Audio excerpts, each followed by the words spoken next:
तो दोस्तों इस वीडियो में हम लोग देखने वाले हैं किस तरीके से हम डार्क मोड का जो फीचर है वो कौन सी भी वेबसाइट में इजीली ऐड कर सकते हैं। आजकल जितनी भी वेबसाइट्स है आपने देखा होगा, लगभग सारी वेबसाइट्स में या फिर मोबाइल के एप्लीकेशंस में डार्क मोड का फीचर आता ही है। क्योंकि हम ज़्यादातर जब वेबसाइट देखते हैं तो वाइट कलर को ज़्यादा देखने से आँखों को तकलीफ़ भी हो सकती है।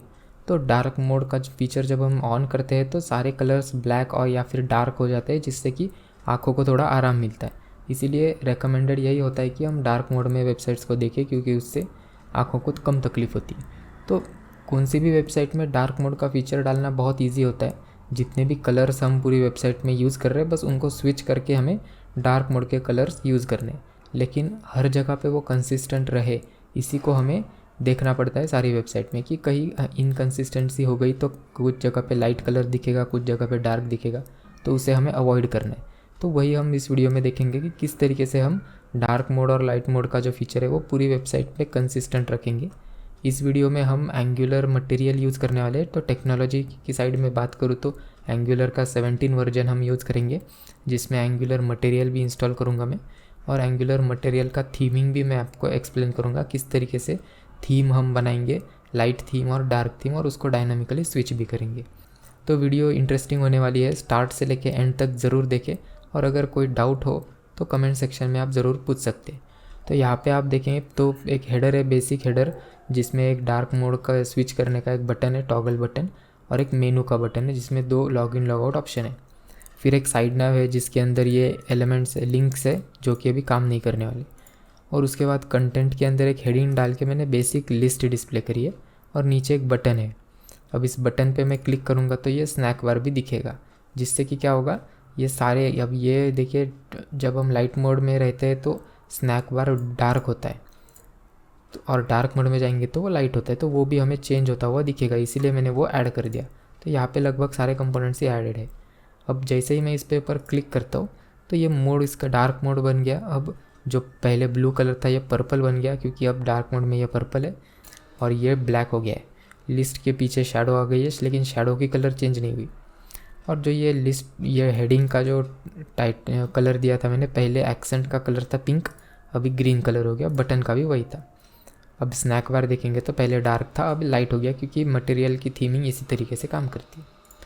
तो यही एक बेसिक वेबसाइट इसमें बनाएंगे, और ये स्विच करना हम सीखेंगे किस तरीके से करना है। तो अब जल्दी से मैं एक रिपोजिटरी बना देता हूँ, new repository, create repository. Folder के अंदर ये फोल्डर बन चुका है, रिपोजिटरी बन गई है। इसके अंदर सारा कोड लिखूंगा और वीडियो के एंड में इसमें मैं पुश कर दूंगा गिटहब अकाउंट पे। तो डिस्क्रिप्शन में आपको लिंक मिल जाएगी, वहाँ से आप क्लोन कर लेना। अब यहाँ से मैं CMD ओपन करता हूँ, एंगुलर का प्रोजेक्ट बनाएंगे, ng न्यू, इसका नाम मैं UI रखता हूँ, और स्किप गिट करेंगे क्योंकि गिट ऑलरेडी बना हुआ है, और स्किप टेस्ट्स करेंगे क्योंकि टेस्ट हम डालने नहीं वाले। CSS आप मत यूज़ करिए क्योंकि उसके अंदर हम थीमिंग नहीं डाल सकते। सर्वर साइड रेंडरिंग नो, अब ये थोड़ा टाइम लेगा। तो ये प्रोजेक्ट हमारा बन चुका है, इसको मैं विजुअल स्टूडियो कोड में खोलता हूँ। अब यहाँ पे मैं अगर app.component.ts में देखूँ तो ये स्टैंड अलोन ट्रू दिख रहा है, क्योंकि एंगुलर 17 के अंदर अब स्टैंड अलोन कंपोनेंट्स है। ऐप मॉड्यूल बनेगा नहीं, जो भी इंपोर्ट वगैरह करना है वो हमें ऐप रूट का जो मॉड्यूल कंपोनेंट है इसी के अंदर करना पड़ेगा। HTML की फाइल से ये जो डिफ़ॉल्ट कोड है इसको हटा के मैं बस एक हेलो लिख देता हूँ। उसके बाद angular.json की जो फाइल है उसमें हमें थोड़े चेंजेस करने। ये सबसे पहले ये प्रीफिक्स होता है, जब भी हम नया कंपोनेंट बनाते तो ये ऐप ऐड हो जाता है, उसको रिमूव करता हूँ मैं। फिर इसका पोर्ट नंबर चेंज करूँगा मैं सर्व के सेक्शन में, ऑप्शंस, पोर्ट ये 4201 दे देता हूँ मैं, क्योंकि 4200 ऑलरेडी यूज्ड है। अब इसको मैं बिल्ड करके रन करके दिखाता हूँ। ng सर्व, ये बिल्ड हो गया, तो यहाँ पे हेलो आ चुका है, तो ये काम कर रहा है। एंगुलर मटेरियल को, लाइब्रेरी को हमें इंस्टॉल करना है, तो ng add @angular/material ये कमांड है जो कि लेटेस्ट एंगुलर मटेरियल की लाइब्रेरी इंस्टॉल होगी। Proceed yes.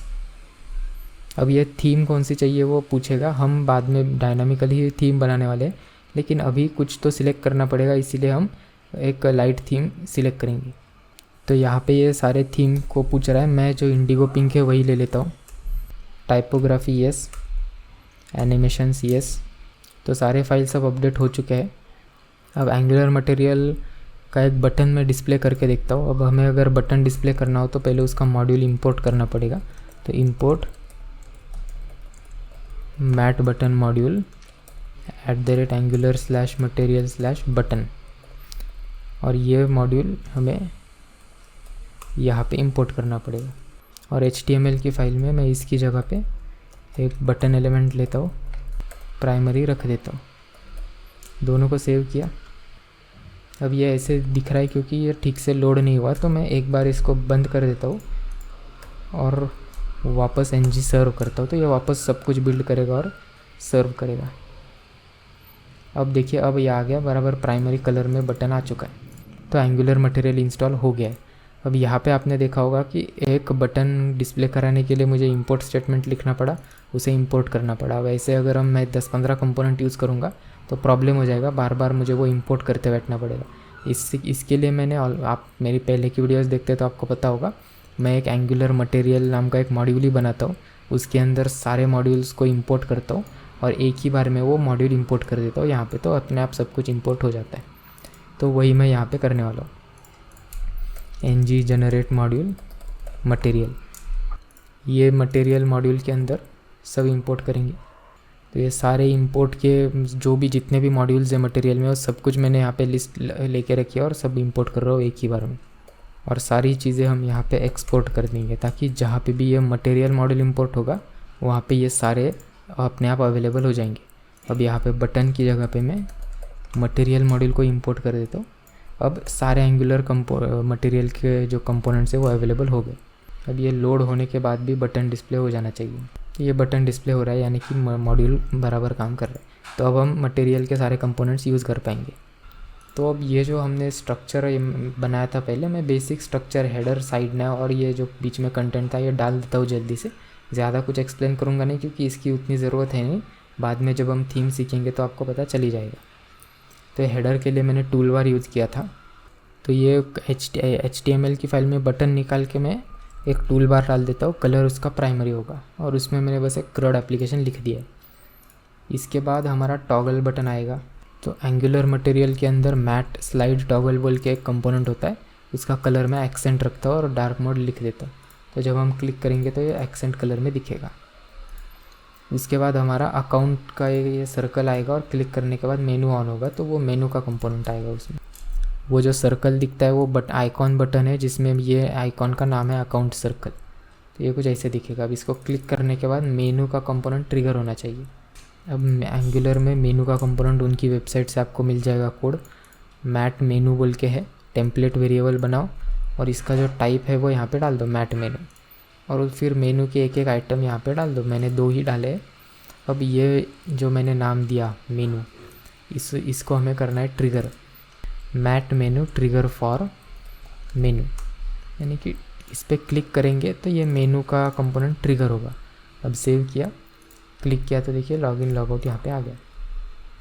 लेकिन यहाँ पे बीच में हमें गैप चाहिए, तो उसके लिए मैं स्पेसर डाल देता हूँ।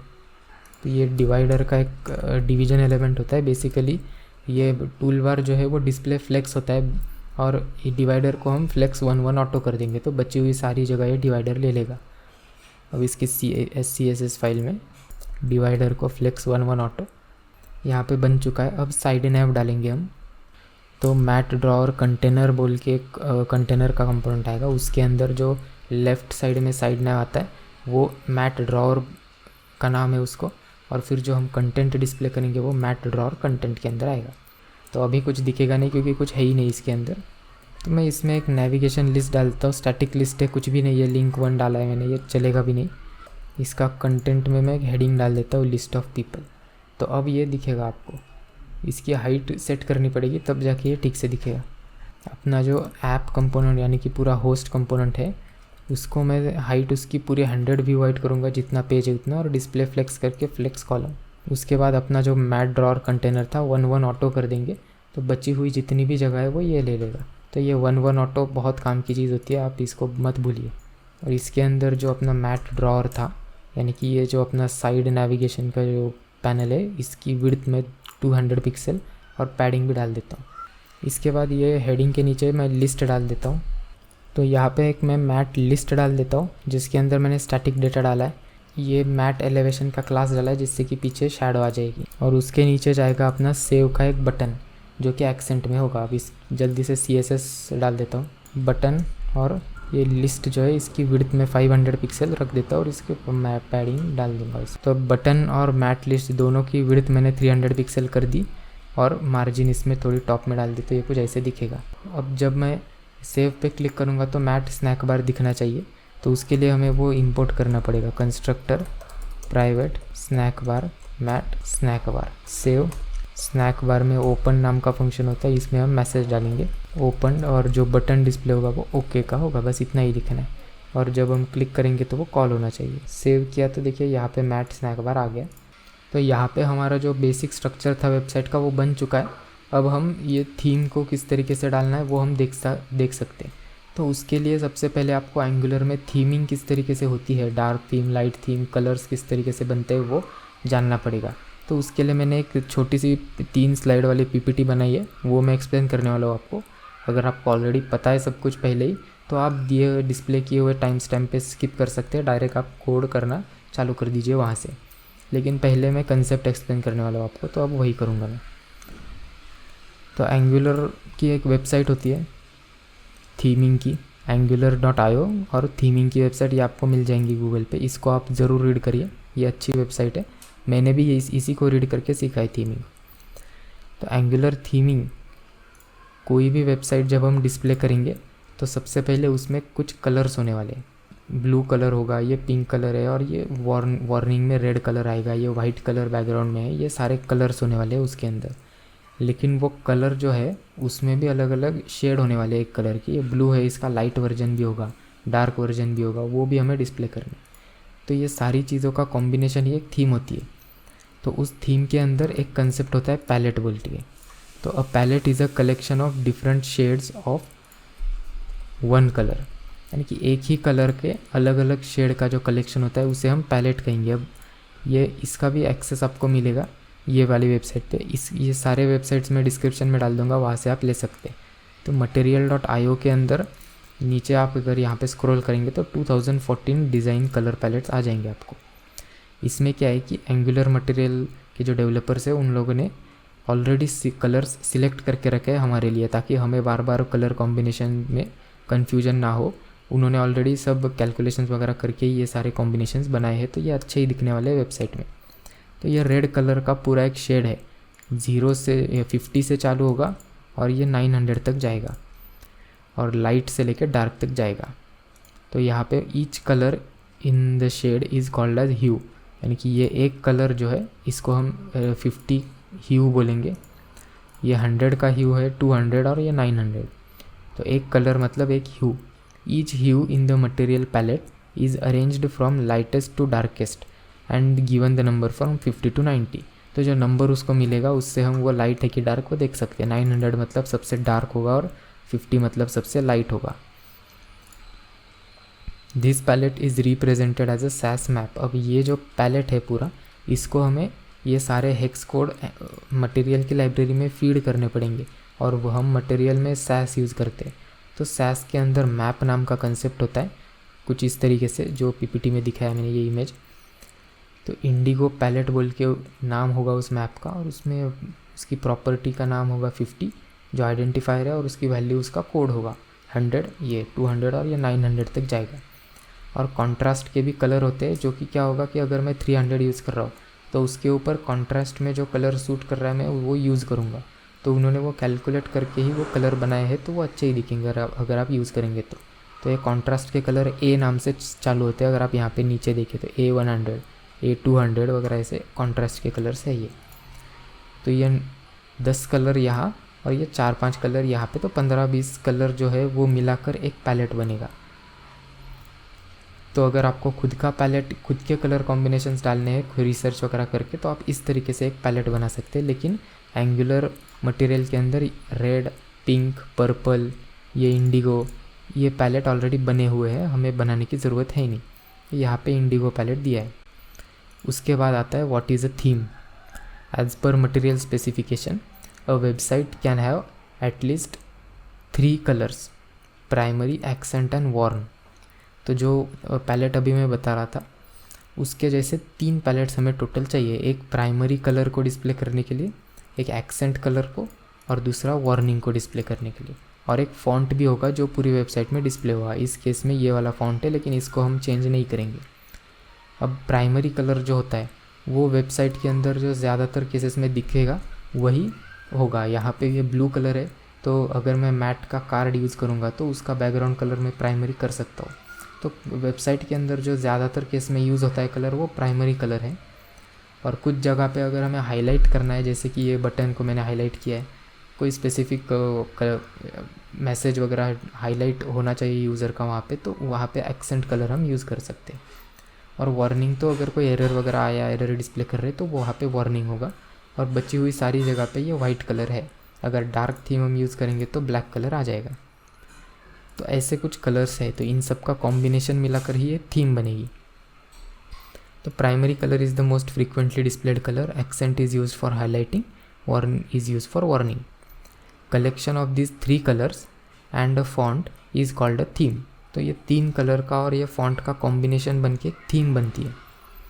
When we install Angular material, pre built theme files are also included which we can use if we have only one theme in our website. तो पूरी वेबसाइट के अंदर मैं सिर्फ अगर लाइट थीम ही यूज़ करने वाला हूँ तो मुझे ये सारी चीज़ें डायनामिकली करने की ज़रूरत ही नहीं है। जब हम एंगुलर मटेरियल को इंस्टॉल करेंगे तो ये थीम की जो फाइल है ऑटोमेटिकली इंस्टॉल हो गई है। और जब हम इंस्टॉल कर रहे थे तो वहाँ पे ऑप्शन दिखा था हमें, वो इसी फाइल का लिंक था। तो मैंने इंडिगो पिंक सिलेक्ट किया था, अभी भी वही सिलेक्टेड है, तो वो फाइल यहाँ पे ऐड हो चुकी है, इसलिए वो थीम अप्लाई हो गई है। अब मैंने अभी तक कोई थीमिंग डाली भी नहीं है, लेकिन फिर भी थीम डल चुकी है। क्यों? क्योंकि मैंने इंस्टॉल करते समय उसको चूज़ किया था। अब वो फाइल होगी किधर? नोड मॉड्यूल्स के अंदर, एंगुलर, यहाँ पे मटेरियल, प्री बिल्ट थीम्स नाम का फोल्डर होगा इसमें। ये देखिए यहाँ पे 5 फाइल दिख रहे हैं आपको, ये इंडिगो पिंक। इसको अगर आप ओपन करेंगे तो आपको सारे क्लासेस दिखेंगे जिसमें उन्होंने सब कलर्स डाल के रखे हैं उस थीम के हिसाब से, जो भी जनरेट होगा वो। बहुत बड़ी फाइल है। तो ये फाइल जो है वो स्टैटिकली लिंक हो चुकी है, तो ये थीम लग चुकी है। लेकिन जब हमें लाइट मोड से डार्क मोड में स्विच करना है तो हम फाइल को बदल नहीं सकते, इसीलिए हमें ये सारे कलर्स डायनामिकली ऐड करके स्विच करने पड़ेंगे। So but if we have multiple themes then we need to create a theme dynamically and switch them as per demand। Light है तो लाइट, डार्क है तो डार्क। तो इस तरीके से एक थीम बनाएंगे हम। तो हमें लाइट थीम एक बनानी पड़ेगी, एक डार्क थीम बनानी पड़ेगी, और यूज़र के ऑप्शन जो सिलेक्टेड है उसके हिसाब से वो डिस्प्ले करना पड़ेगा। लेकिन वो डिफ़ाइन कैसे करेंगे हम थीम को? तो उसके लिए आते हैं प्री डिफाइंड सैस मिक्सिन्स। तो सैस जो हम यूज़ कर रहे हैं, एंगुलर मटेरियल की जो लाइब्रेरी है उसके अंदर प्री बिल्ट फंक्शंस है। मिक्सिन का सिंपल मतलब होता है फंक्शन। अब ये फंक्शन का काम क्या होगा? थीम को इनपुट लेगा और उस थीम से रिलेटेड जो भी CSS के स्टाइल्स लगाने हैं वो हमें आउटपुट करा के देगा। वो चाहिए क्यों हमें? अगर यहाँ पे आप देखें तो ये मैट टूल बार मैंने यूज़ किया है। अब इसका कलर मैंने सिर्फ प्राइमरी डाल दिया, लेकिन मैंने ये पर्पल या ब्लू जो भी दिख रहा है ये नाम नहीं डाला मैंने बस प्राइमरी डाला। पर इसको पता कैसे चला कि ये ब्लू ही है? क्योंकि इंटरनली वो फंक्शन यानी कि मिक्सिंग कॉल हुआ, उसमें ये थीम गई जो अभी करंटली सिलेक्टेड है इंडिगो पिंक, और क्योंकि प्राइमरी सिलेक्ट किया है तो वो फंक्शन ने ऑटोमेटिकली उस थीम के अंदर से प्राइमरी कलर ढूंढ के निकाला और वो यहाँ पे उसका CSS क्लास रिटर्न कर दिया, और वो CSS क्लास के अंदर इसका कलर ये ब्लू हो चुका है, वो अप्लाई हो गया इसके ऊपर। अब डार्क थीम अगर होगी तो डार्क थीम इनपुट जाएगी और उसके हिसाब से जो प्राइमरी कलर होगा वो आएगा और यहाँ पे अप्लाई हो जाएगा। तो उसके लिए एंगुलर मटेरियल में प्री डिफाइंड थीम्स मिक्सिंग्स होते हैं और वो सारी चीज़ें कोर मिक्सिंग में होने वाली है। Core mixing contents all the CSS styles for common features, this must be included only once. तो उसे हम यूज़ कैसे करेंगे? एंगुलर मटेरियल का एक वेरिएबल बनाएंगे हम और उसके अंदर का कोर का फंक्शन कॉल करेंगे। इससे क्या होगा? जो भी कॉमन CSS के क्लासेस है वो रिट्रीव हो जाएंगे और अप्लाई हो जाएंगे पूरे एप्लीकेशन पे। अब उसके बाद हमें पूरे एप्लीकेशन में तो डाल दिया, लेकिन एक एक कंपोनेंट को भी हम स्टाइल कर सकते हैं। तो अभी यहाँ इस केस में ये बटन है। अब बटन का जो विड्थ और हाइट होने वाला है वो भी मटेरियल के अंदर प्री डिफाइंड है, हमने तो कुछ नहीं सेट किया। फिर ये पैडिंग वगैरह वो सारी चीज़ें। उसके बाद उसका जो बैकग्राउंड कलर है, ये शैडो आने वाली है, ये भी अपने आप ही डिफ़ाइन हो गया है, मैंने कुछ नहीं किया। उसके बाद इसका जो फॉन्ट होगा वो भी उसी में हो चुका है, मैंने तो कुछ नहीं किया। लेकिन वो डिस्प्ले हुआ कैसे? तो मटेरियल के अंदर एक एक कंपोनेंट होते हैं, बटन, डायलॉग या फिर कार्ड वगैरह, और हर एक बटन के लिए टोटल 4 मिक्सिंग्स ऑलरेडी डिफाइंड होंगे, ये सारे कंपोनेंट के लिए होने वाले। और ये जो इन्फॉर्मेशन मैं बता रहा हूँ, ये सारी इन्फॉर्मेशन आपको ये थीमिंग की वेबसाइट पे मिलेगी अगर आप इसको ठीक से रीड करें तो। अब मैट बटन के अंदर पहला एक मिक्सिंग होने वाला है बटन बेस बोल के, जो कि इनपुट लेगा ये थीम, जो भी करंट थीम है हमारी, और उसके हिसाब से बेस के जो क्लासेस है, यानी कि उसकी हाइट कितनी, विड्थ कितनी, स्ट्रक्चरल क्लासेस, हाइट, विड्थ और मार्जिन, स्पेसिंग वगैरह, वो सारी चीज़ें ये रिटर्न करेगा CSS के क्लास, और वो उस बटन के ऊपर लग जाएगी। उसके बाद बटन कलर, ये नाम से ही पता चल गया होगा, इस थीम के हिसाब से जो कलर है, प्राइमरी, एक्सेंट, वार्न, ये रिटर्न करेगा और वो उसके ऊपर लग जाएगा। टाइपोग्राफी में फ़ॉन्ट रिटर्न होगा और वो फ़ॉन्ट उस टेक्स्ट का हो जाएगा जो बटन में डिस्प्ले होगा। डेंसिटी का मतलब कि 2-3 बटन अगर डिस्प्ले हो तो कितने पास होने वाले दो, वो होता है। तो हर एक कंपोनेंट के लिए ये 4 मेथड मिक्सिंग्स तो होने ही वाले हैं, और मटेरियल के अंदर 30-40 कंपोनेंट है। तो अगर हमें थीम डालनी है तो हम एक एक करके ये 4 कंपोनेंट लिखने पड़ेंगे, तो टोटल 200 कंपोनेंट, 200 मिक्सिंग्स हो जाएंगे, जो कि बहुत कॉम्प्लिकेटेड काम है 200 कॉल करना।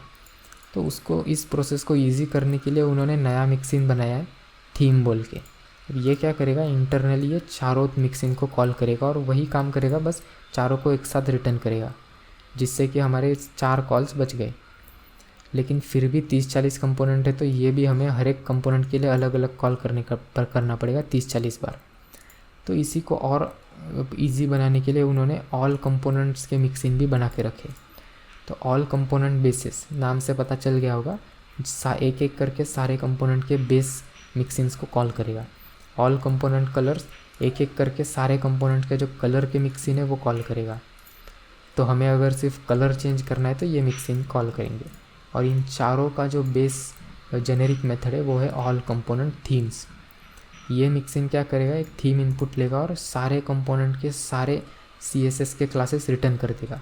तो हमें बस ये एक कंपोनेंट, ये एक मिक्सिंग कॉल करना है, सारे CSS के क्लास रिट्रीव हो जाएंगे और वो अप्लाई हो जाएंगे। तो लाइट थीम सिलेक्टेड है तो इसको इनपुट हम लाइट थीम दे देंगे, ये लाइट थीम वाले CSS दे देगा। डार्क थीम है तो इसी मेथड को कॉल करके डार्क थीम के CSS रिट्रीव कर देंगे। तो इतना आसान प्रोसीजर करके रखा है, बस हमें ये एक मिक्सिंग कॉल करना है। तो कंसेप्ट कुछ यही था। आप, आई होप कि आपको समझ में आ चुका होगा। मैंने बहुत एक्सप्लेन किया है थियरी। अगर आपको नहीं समझा तो आप कमेंट सेक्शन में बताइए, मैं जो भी डाउट क्लियर करने की कोशिश कर देता हूँ। अब मैं सीधा आपको कोड लिख के बताता हूँ किस तरीके से ये सारी चीज़ें हम एग्जीक्यूट करेंगे। जो भी हम करने वाले हैं वो styles.scss में होगा, ताकि ग्लोबली सब जगह पे वो अप्लाई हो, इसीलिए। अब जैसा यहाँ पे बोला है, सबसे पहले हमें कोर मिक्सिंग कॉल करना पड़ेगा ताकि डिफ़ॉल्ट CSS के क्लासेस ऑलरेडी ऐड हो जाए। एंगुलर मटेरियल एज मैट.core सेव कर लिया और ये बिल्ड हो गया है, तो कोई एरर आया नहीं। अब ये इंक्लूड का जो डायरेक्टिव है ये करता क्या है कि मिक्सिंग जो है वो जो भी क्लासेस रिटर्न करेगा बस इस जगह पे वो कॉपी पेस्ट करेगा, ये डायरेक्ट कॉपी पेस्ट करेगा, बाकी कुछ नहीं करने वाला। तो अगर मिक्सिंग ने समझ लो एक क्लास इंक्लूड कर दिया तो कुछ तो एक कलर उसने रिटर्न कर दिया इस तरीके से, ये मिक्सिंग ने। तो इंक्लूड क्या करेगा, डायनामिकली इसको यहाँ पे पेस्ट कर देगा, और क्योंकि ये ग्लोबल स्टाइल्स में पेस्ट है, ये पूरे एप्लीकेशन में सब जगह पे लग जाएगी। तो जहाँ पे भी हमने टूल बार यूज़ किया उसका कलर अपने आप चेंज हो जाएगा। उसके बाद हम एक एक करके पहले लाइट थीम डिफ़ाइन करेंगे और फिर डार्क थीम डिफ़ाइन करेंगे। अब थीम डिफ़ाइन करने के लिए हमें प्राइमरी एक्सेंट वार्न कलर चाहिए। तो मैं एक वेरिएबल बनाता हूँ डॉलर का साइन यूज़ करके, प्राइमरी कलर। मैट के मॉड्यूल में डिफाइन पैलेट बोल के एक मिक्सिंग है जो कि एक कलर का पैलेट इनपुट लेगा और उसको रिटर्न करके देगा पैलेट। इसको मैं यूज़ करने वाला हूँ। उसी के जैसे एक्सेंट का भी एक पैलेट बनाऊंगा जो कि पिंक कलर है। इस केस में ये इंडिगो है और एक्सेंट कलर पिंक है, और उसके कॉन्ट्रास्ट के 3 कलर्स भी डाल दिए। और एग्जैक्टली उसी के जैसा वार्न का भी एक पैलेट होगा जो कि बेसिकली रेड कलर का पैलेट होने वाला है। तो math dot define light theme, ये फंक्शन मिक्सिन है, ये इनपुट लेगा एक मैप को, इसकी प्रॉपर्टी होगी कलर, और इसमें हम पहले प्राइमरी कलर डालेंगे एक्सेंट वार्न। कलर के साथ इसके अंदर टाइपोग्राफी भी होती है जो कि फॉन्ट को डिफाइन करेगी, math dot define typography config, और डेंसिटी हम 0 मतलब डिफ़ॉल्ट रखेंगे। सेव करता हूँ। अभी के लिए कुछ चेंज नहीं होगा क्योंकि ये थीम हमने बस डिफ़ाइन करी है, इसको यूज़ किया ही नहीं है अभी तक। उसको यूज़ करने के लिए जो मैंने फंक्शंस बोले थे कि हर एक कंपोनेंट की अगर वो उसका CSS क्लास हमें पहले रिट्रीव करने पड़ेंगे। ये थीम को इनपुट देंगे और CSS के क्लास रिट्रीव करेंगे और यहाँ पे इंक्लूड करेंगे। लेकिन CSS क्लास रिट्रीव करने के लिए हमारे पास एक कॉमन फंक्शन है ऑल कंपोनेंट थीम्स बोल के, तो इसी को हम यूज़ करेंगे। ये क्या करेगा, जितने भी CSS क्लास है पूरे कंपोनेंट के एक एक करके सब रिटर्न करके यहाँ पे पेस्ट कर देगा और ग्लोबल स्टाइल से तो पूरे एप्लीकेशन में लग जाएगा। इसको सेव किया, कोई एरर आएगा नहीं, और यहाँ पे ये लग गया अब। लेकिन क्योंकि हमारी थीम भी सेम ही थी जो पहले सिलेक्टेड थी, तो अभी कुछ फ़र्क दिखा नहीं यहाँ पे। अब मैं क्या करता हूँ, यहाँ पे लाइट थीम के बाद मैं डार्क थीम भी डाल देता हूँ। ये मैंने डार्क थीम के कलर डार्क प्राइमरी बना दिया जो कि डीप पर्पल, एक्सेंट जो है वो ग्रीन और वार्न वापस रेड। अब इस बार देखिए मैंने टाइपोग्राफी और डेंसिटी डाला नहीं है क्योंकि वो एक ही बार में होता है, हम एक ही फॉन्ट यूज़ कर रहे हैं। तो एक बार हमने लाइट थीम में डाल दिया और वो इंक्लूड हो गया, तो बाद में जब हम स्विच करेंगे डार्क मोड में तो उसकी ज़रूरत पड़ेगी नहीं हमें। तो डार्क थीम यहाँ पे डाल दूँगा। अब देखिए सेव करूँगा तो ये यहाँ पे चेंज हो गया। देखिए क्यों चेंज हुआ, क्योंकि अब जब ये एग्जीक्यूट हुआ इस फंक्शन ने डार्क थीम के हिसाब से सारे CSS क्लास इस फाइल के अंदर पेस्ट कर दिए, और क्योंकि ये ग्लोबल है सारे कंपोनेंट्स में वो क्लास लग गए और उनके हिसाब से उनके कलर्स आ गए, तो वो डार्क थीम में जा गया। और वापस मैं यहाँ पे लाइट लिख देता हूँ, तो अब लाइट थीम के हिसाब से CSS क्लास आएंगे और वो यहाँ पे अप्लाई हो जाएंगे। और अब ये चीज़ हमें तब करनी है जब हम ये बटन पे क्लिक करेंगे तब। तो अब उधर हमें देखना है कि वो हम किस तरीके से करेंगे। तो बाय डिफ़ॉल्ट तो हमारी लाइट थीम अप्लाई होने वाली है, तो उसके बाद जब हम डार्क मोड पे जाएंगे तो डार्क मोड के क्लासेस अप्लाई होने चाहिए। लेकिन CSS के अंदर ऐसी कोई कंडीशन तो है ही नहीं कि if mode is light put this else dark, ऐसा इफ एल्स तो यहाँ पे है ही नहीं। तो उसके लिए हमें एक अलग लॉजिक लिखना पड़ेगा। तो अब देखिए एग्जांपल के लिए बता रहा हूँ मैं, डिवीज़न एलिमेंट हमारे पास होगा और उसका कलर हमने ब्राउन करके रखा है। तो पूरी वेबसाइट के अंदर जितने भी डिवीज़न एलिमेंट है उनका बैकग्राउंड कलर जो है वो ब्राउन होगा। लेकिन मुझे एक एक्सेप्शन डालना है कि जिन भी HTML एलिमेंट्स के ऊपर बैनर का क्लास होगा ना, उनका बैकग्राउंड कलर मुझे वाइट ही रखना है। तो उसके लिए मैं क्या करूँगा, ये इस डिवीज़न एलिमेंट का यहाँ पे भी मैं बैकग्राउंड कलर डालूँगा और इसको वाइट कर दूँगा। तो मैंने किया क्या, पहले तो बाय डिफ़ॉल्ट सारे डिवीज़न एलिमेंट के ब्राउन कर दिए, उसके बाद जो स्पेसिफिक बैनर के अंदर है डिवीज़न एलिमेंट उनके बैकग्राउंड कलर वाइट कर दो। तो ओवरराइड कर दिया, सबसे पहले सब कुछ ब्राउन में जाएगा और फिर इसी क्लास के अंदर जो है वो वाइट में जाएगा। तो स्पेसिफिक बैनर वाले डिवीज़न एलिमेंट वाइट हो जाएंगे। तो इस हिसाब से हम इफ़ कंडीशन यूज़ कर सकते हैं। तो थीम में भी वही है, बाय डिफ़ॉल्ट हम लाइट थीम यूज़ कर रहे हैं, तो इसको लाइट थीम के हिसाब से ले चलो इसको मैं वाइट कर देता हूँ। तो ये समझ लो लाइट थीम हमने डाल दी पहले सारे कंपोनेंट के लिए। फिर जिन कंपोनेंट्स के ऊपर डार्क थीम का क्लास है उसी का बैकग्राउंड डार्क थीम के हिसाब से चेंज कर दो। तो हमें सारे कंपोनेंट्स के ऊपर पहले यह डार्क थीम का क्लास लगाना पड़ेगा, लेकिन वो पॉसिबल है नहीं, इम्पॉसिबल है, क्योंकि हमें पता ही नहीं है कितने कंपोनेंट्स हैं। तो हम लोग एक आइडिया करेंगे कि एंगुलर के अंदर अगर आप देखें इस इंडेक्स HTML में, तो इसमें एक ही रूट कंपोनेंट होता है ऐप रूट, जो कि ये ऐप वाला कंपोनेंट है। अगर हम इस ऐप रूट का जो कंपोनेंट है ये वाला कंपोनेंट, इसी के ऊपर मैं अगर डार्क थीम का क्लास डाल दूँ तो इसके अंदर जितने भी कंपोनेंट आएंगे उनके ऊपर वही क्लास अप्लाई हो जाएंगे जो डार्क थीम के अंदर डिस्प्ले किए गए हैं। और यहाँ पे हम वो डार्क थीम का मेथड कॉल कर देंगे, जिससे कि होगा क्या कि डार्क थीम क्योंकि रूट के ऊपर अप्लाई है, उसके अंदर सारे कंपोनेंट्स हो गए पूरे वेबसाइट के, तो उन सब के क्लासेस ओवरराइड होकर डार्क थीम वाले हो जाएंगे। तो अपने आप डार्क थीम लग जाएगी। और अगर वापस लाइट थीम सिलेक्ट कर दिया तो ये क्लास हटा देंगे हम ऐप रूट से, तो जो बचे हुए लाइट थीम वाले थे वही वापस अप्लाई हो जाएंगे। तो इसके अंदर एंगुलर के अंदर एक बाइंडिंग बोल के कंसेप्ट होता है, हमें क्लास के लिए बाइंड करना है। ये स्ट्रिंग होगा इनिशियली, ये होगा, तो ये होस्ट की इस प्रॉपर्टी को बाइंड करेगा इस जो भी हम वैल्यू डालेंगे उससे। यहाँ पे अगर मैंने ABC डाल दिया तो होस्ट की क्लास प्रॉपर्टी में वो ABC का वैल्यू डाल देगा, तो ABC क्लास उस पर डाल देगा। अब होस्ट इसका है ऐप कंपोनेंट, तो ऐप कंपोनेंट पर डाल देगा। अब हमें ये तब करना है जब ये बटन सिलेक्टेड हो। तो ऐप डॉट कंपोनेंट HTML में आएंगे, टॉगल बटन पे एक इवेंट होता है चेंज बोल के, जैसे ये चेंज होगा हम सेट थीम वाले एक मेथड कॉल करेंगे जो भी हम लिखेंगे, और उसमें सिलेक्टेड है कि नहीं वो चेक करेंगे। तो इवेंट का जो डेटा आएगा उसमें चेक्ड बोल के प्रॉपर्टी होगी, वो येस या फिर नो रिटर्न करेगा। Set theme is dark Boolean return करेगा वो। तो अगर हमने डार्क सिलेक्ट किया है तो हमें येस रिटर्न करना होगा, इसलिए मैंने इज़ डार्क लिया। इफ़ इज़ डार्क, ये जो क्लास की प्रॉपर्टी है इसमें डार्क थीम डालते हैं, और अगर नहीं है तो हमें वो रिमूव भी करना पड़ेगा, वरना वो कभी रिमूव ही नहीं होगा एक बार लग गया तो।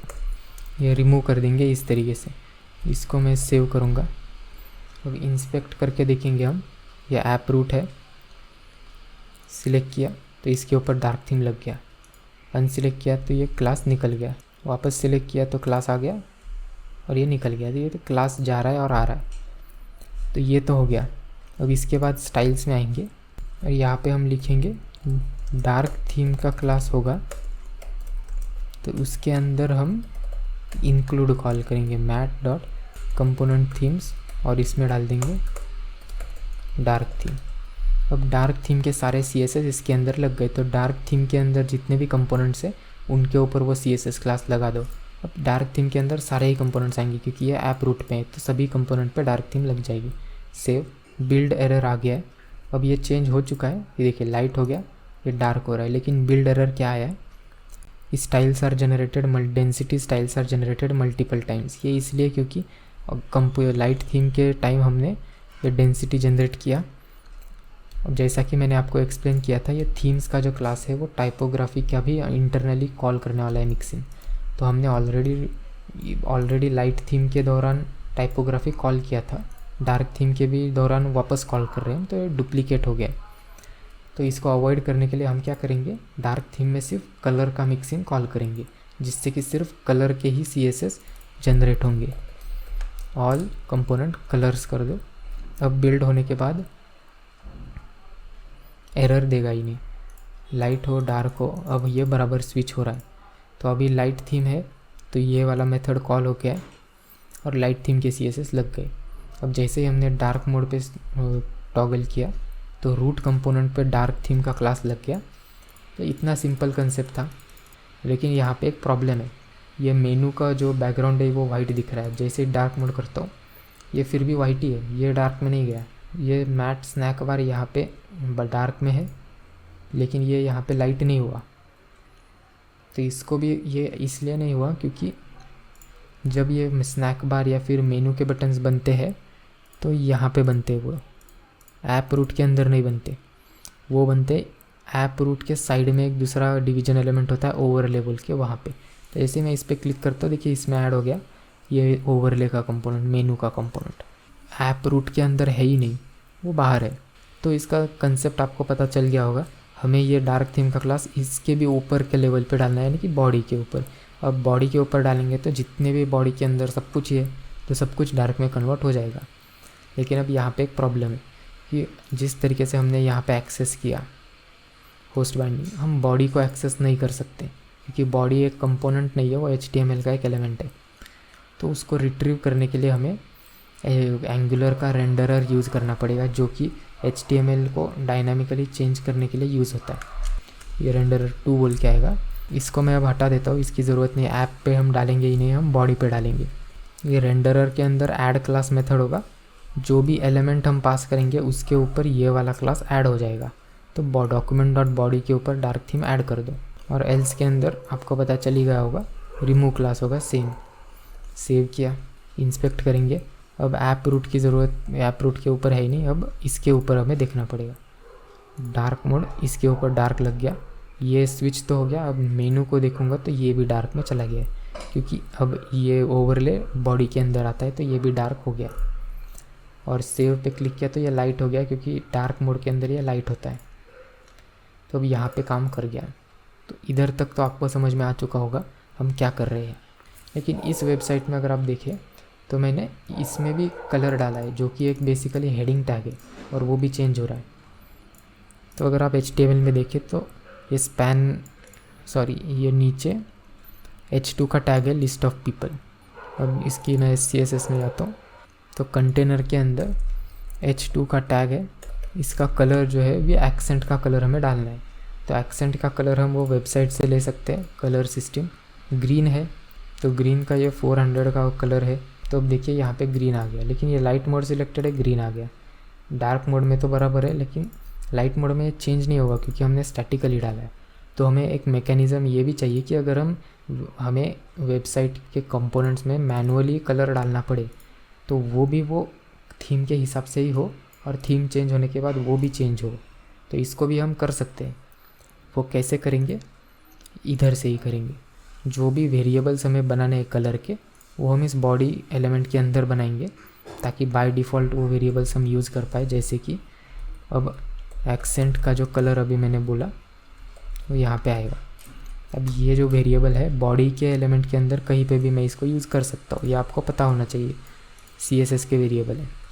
सेव किया, यहाँ पे आया, इसकी जगह पे वैर एक्सेंट ऐसे यूज़ करेंगे।